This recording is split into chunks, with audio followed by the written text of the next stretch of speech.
psikopat ini memasukkan tablet obat ke dalam sebuah gelas milik wanita ini. Tiba-tiba wanita mulai merasa pusing dan pria ini pun membawanya ke sebuah hotel. Lalu dengan paksa melecehkan wanita yang setengah sadar. Dan ternyata pria itu adalah mantan kekasihnya wanita waktu kuliah.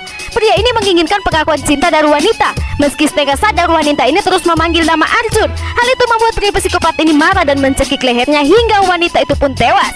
Kemudian psikopat itu membayar orang dan menutupi kasus pembunuhan itu.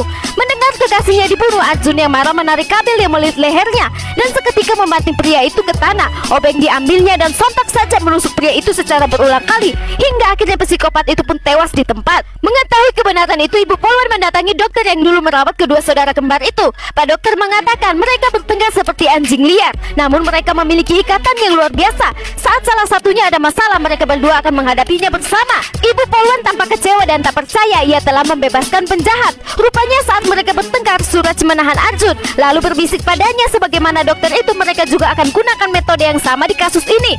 Ketika Suraj mendatangi Arjun di rumahnya, dia menemukan kalau saudaranya itu dibawa pergi oleh polisi. Mengetahui kasus saudaranya, diam-diam ia mendatangi TKP pembunuhan. Lalu ia membuka bajunya dan melemparkan ke area TKP. Kemudian bukti itu diambil oleh penyidik sehingga ketika anjing pelacak mencium maka menggonggong pada kedua saudara itu. Hal itu membuat polisi kebingungan. Untuk bersama saudaranya di kantor polisi, Suraj melukai lengannya. Lalu ia mendatangi para polisi yang lagi patroli. Ia menyiramkan tubuhnya dengan minuman keras. Ia mendekati para polisi dan membuat kekacauan hingga akhirnya dibawa ke kantor polisi. Dan di kantor polisi, Suraj mulai mempengaruhi Ibu Polwan biar dia lebih mencurigai Suraj sebagai pelakunya, sehingga ia melepaskan fokusnya dari Arjun dan mencari bukti menjerat Suraj. Ibu Polwan yang tahu dipermainkan oleh dua saudara itu tidak bisa berkata apa-apa. Ia kecewa dan menyesal karena lalai dalam tugasnya. Sementara itu dua saudara ini bertemu.